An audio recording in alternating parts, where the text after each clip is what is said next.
नमस्कार मित्रांनो, आमच्या यूट्यूब चॅनलवरती तुमचं परत एकदा मनापासून स्वागत. तर या आधीच्या लेक्चरमध्ये आपण बघितलं होतं की दशांश कसा म्हणजे बेसिक बघितलं होतं दशांश ह्या चॅप्टरचं किंवा डेसिमलचं. तर आता आपण डायरेक्टली प्रॉब्लेम घेऊया आणि कुठलाही प्रॉब्लेम 1 मिनिटाच्या आत या धड्यावरील कसा सोडवायचा ते पाहणार आहोत. तर त्यामुळे या पूर्ण ह्याच्यामध्ये आपण 12 प्रॉब्लेम बघणार आहोत, जेणेकरून तुम्हाला 12 टाईपचे जितके पण प्रश्न येतील ते सर्व सोडवता येतील. आणि आपण खास करून या लेक्चरमध्ये इतकंच फोकस करणार आहोत की बेरीज, वजाबाकी, गुणाकार, भागाकार, ते पण दशांशावरील. तर ठीक आहे, बघूया. तर प्रश्न क्रमांक 1, खालीलपैकी कुठला अपूर्णांक 15/25च्या समान आहे? ऑप्शन दिलेले आहेत 5, 150 भागिले 25, 15 भागिले 250, 3/5, 60/75 आणि ऑप्शन नंबर ई अतिशय महत्त्वाचा आहे आणि तो म्हणजे ए व डी दोन्ही. आता यामधला जर ए जर ऑप्शन असेल किंवा डी जर ऑप्शन असेल तर ऑप्शन नंबर ई देखील कट होईल. ठीक आहे, तर आता आपण सरळ बघूया. आता 15/25 दिलेला आहे, बरोबर. तर आपण एकक स्थानी 5 आणि दशक स्थानी छेदामध्ये पण 5 आहे एकक स्थानी आणि अंशामध्ये पण 5 आहे एकक स्थानी. तर त्यामुळे याला 5ची कसोटी बसेल आणि 5ने भाग जाईल आणि भागाकार येईल 3/5, कारण 5×3=15 आणि 5+25, म्हणून आपलं उत्तर असेल ऑप्शन नंबर सी 3/5. कारण दुसरा ह्यातला एकच ऑप्शन येणार आहे, त्यामुळे दुसरा कुठलाच ऑप्शन येणार नाही. आणि ऑप्शन ईमध्ये ऑप्शन सीचा कुठेच उल्लेख केलेला नाही, तर त्यामुळे ऑप्शन नंबर सी हाच फिक्स असेल. ठीक आहे, आता प्रश्न क्रमांक 2 पाहूया. प्रश्न क्रमांक 2 असा आहे, वजाबाकी आणि बेरीज करायची आहे. 143.341मधून 142.241 काढायचे आहेत आणि प्लस 141.141 करायचे आहेत. तर अशा प्रॉब्लेममध्ये सरळ काय करायचं, तुम्ही काय केलं असतं की पहिल्यांदा जे प्लस आहेत त्यांची बेरीज केली असती आणि त्यातून मायनस वजा केलं असतं, मायनस जो संख्या असेल तो. पण या प्रश्नामध्ये तुम्ही जर बारकाईने बघताल तर 143 आणि 142 जवळजवळचे अंक आहेत. तर त्यामुळे काय करायचं, हे दोन अंक 143.341 आणि 142.241 यातला 4-1-4-1 सेम आहे, बरोबर.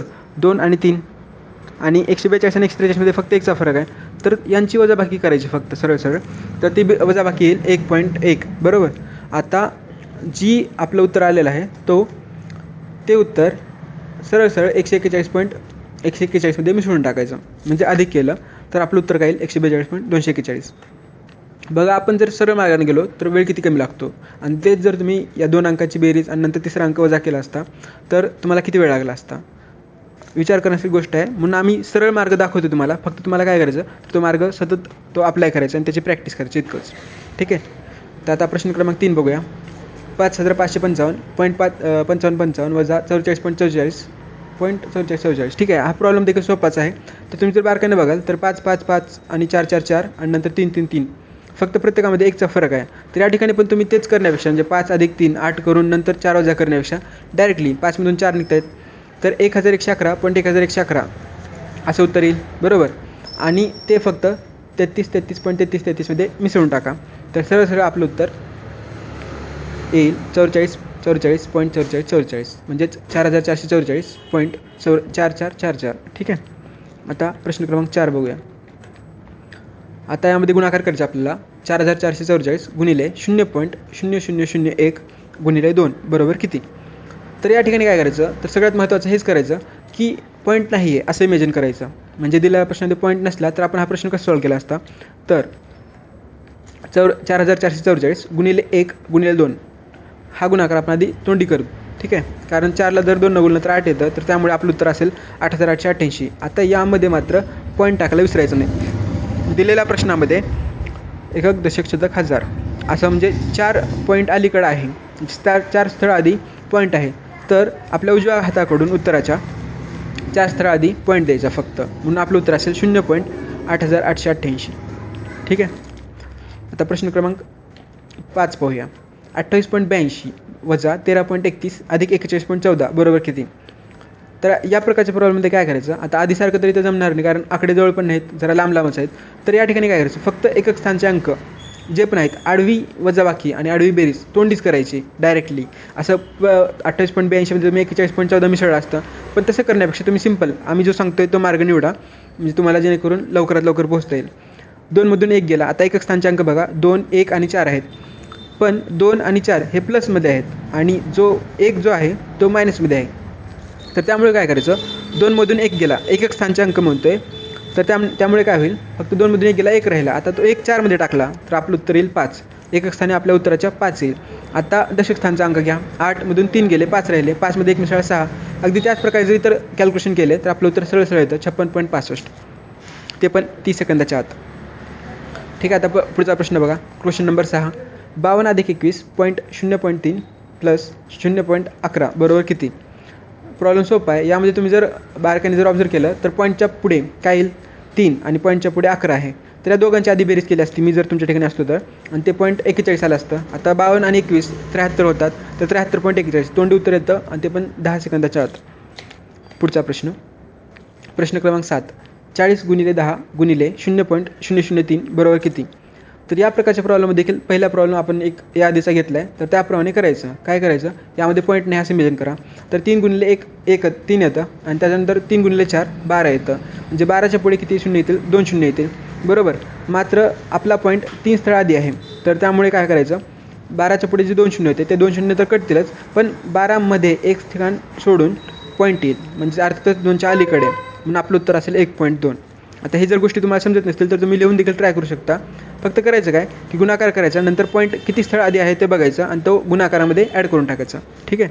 इतकं सोपं. आता क्वेश्चन नंबर 8. यामध्ये मायनस आहे 1 बरोबर. त्यामुळे आपल्या उत्तरामध्ये एक नक्की मायनस असणार. आता 50 गुणिले 4 गुणिले 50 करा तोंडीच. आता 45ची दुप्पट करा किंवा 4ला असं फोड करा. 2 गुणिले 2 ते सोपं जाईल बरोबर. आता पहिल्या 2ने 50ला गुणा आणि दुसऱ्या 2ने 50ला गुणा. पहिल्या 2ने ज्यावेळेस 50ला गुणू त्यावेळेस 90 येईल उत्तर, आणि दुसरे जो 2 राहिले आहेत त्याने जर 50ला गुणलं तर ते सरळ सरळ 100 होईल. तर त्यामुळे काय होईल? आपलं उत्तर जवळपास 9000 येईल. आता 9000 नंतर ते पण वजा 9000 येईल, कारण वजा 1 आहे प्रश्नामध्ये. आणि आता पॉईंट 3 स्थळ आधी आहे, तर त्यामुळे 9000मध्ये पॉईंट 3 स्थळ आधी घेतलं तर आपलं उत्तर येईल वजा 9. इतकं सोपं आहे. आता प्रश्न क्रमांक 9. 14.028 भागिले 1.4 बरोबर किती? तर या प्रकारच्या प्रॉब्लेममध्ये देखील सेम ट्रिक वापरायची आहे. ते म्हणजे पॉईंट नाही असं कन्सिडर करा. 14.028ला 14ने भागाकार केला तर आपलं उत्तर काय येईल? 14 1 14 0 0 आणि 2. अर्थात का? कारण 14ने 2ला भाग जात नाही सिंगल, त्यामुळे 28ला भाग घालायचे. त्यामुळे आपण एक 0 आधी घेतो. तर याचं उत्तर असेल 1002 बरोबर. मात्र पॉईंट आता वरच्या याच्यामध्ये 3 पॉईंट आहेत बरोबर. म्हणजेच अंशामध्ये 3 स्थळ आधी दशांश आहे व छेदामध्ये 1 स्थळ सोडून दशांश आहे. तर यांची वजाबाकी काय करायची? वजाबाकी करायची. कारण का? तर ते छेदात आणि अंशात असल्यामुळे आणि क्रिया भागाकारीची आहे त्यामुळे. तर 3मधून 1 गेला, उत्तर 2 येईल.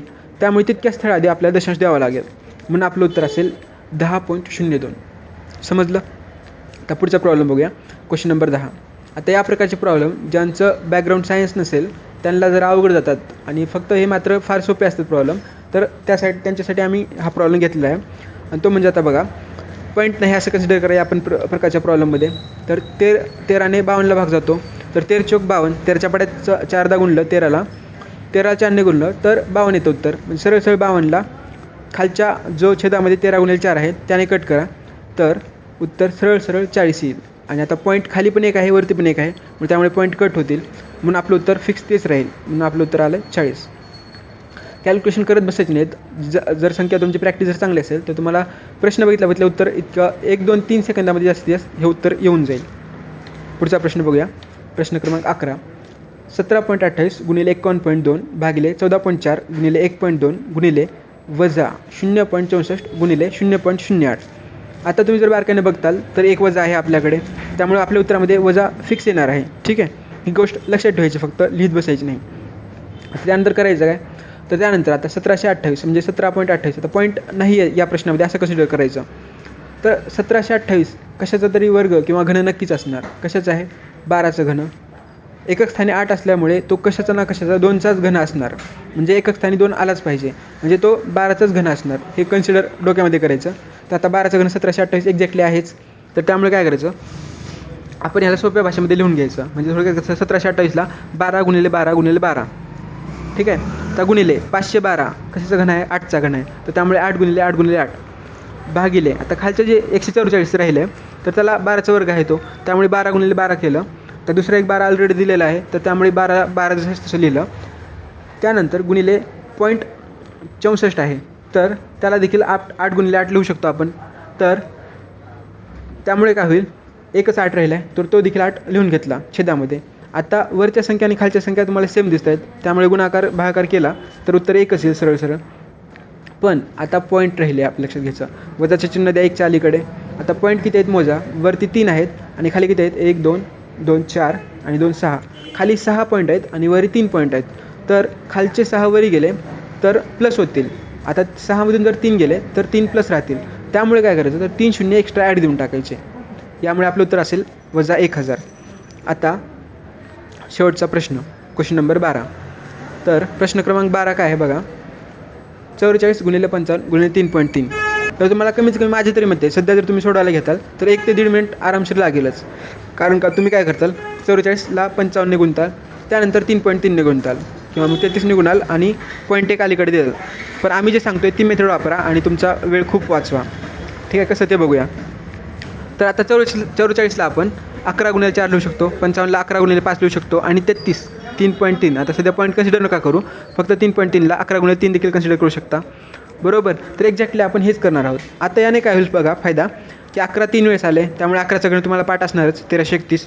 तो तुम्ही लिहू शकता आरामशीर. आता राहिलेल्या संख्या कोणत्या आहेत 4 5 आणि 3 यांचा गुणाकार करून घ्या. 5 चौक 20 20 त्रिक 60 म्हणून 1331 × 60. आता याचा जर गुणाकार केला सर्व याचं तोंडी देखील करू शकता. 6ने 1331ला गुणायचं फक्त. तर 7986 एक्झॅक्टली 7986 आपलं उत्तर येईल. त्यानंतर 60मधला 1 शून्य ॲड करून टाका. आत्ता परत प्रॉब्लेमकडे जायचं आणि दशांश किती आहेत मोजायचं. तर एक स्थळानंतर दशांश आहे त्यामुळे दशांश देऊन टाकायचा. 7986 हे आपलं एक्झॅक्टली उत्तर असेल. ठीक आहे. 12 प्रश्न 12 मिनटात, 12 मिनटापेक्षा देखील कमी मिनटात मी सांगणं झालं. त्यामुळे तुम्ही जर सोडवताल ना तर यापेक्षा फार कमी वेळ लागेल, 6 मिनटातच होऊन जातील. तर बघा इतका वेळ वाचतो तुमचा आमच्यामुळे. तर ठीक आहे, थँक्यू. आणि पुढचं लेक्चर बघायला विसरू नका. यानंतर आम्ही पुढं वर्गमूळ घनमूळ आणि घन कसे काढणार आहोत ते बघा. ठीक आहे, तर थँक्यू.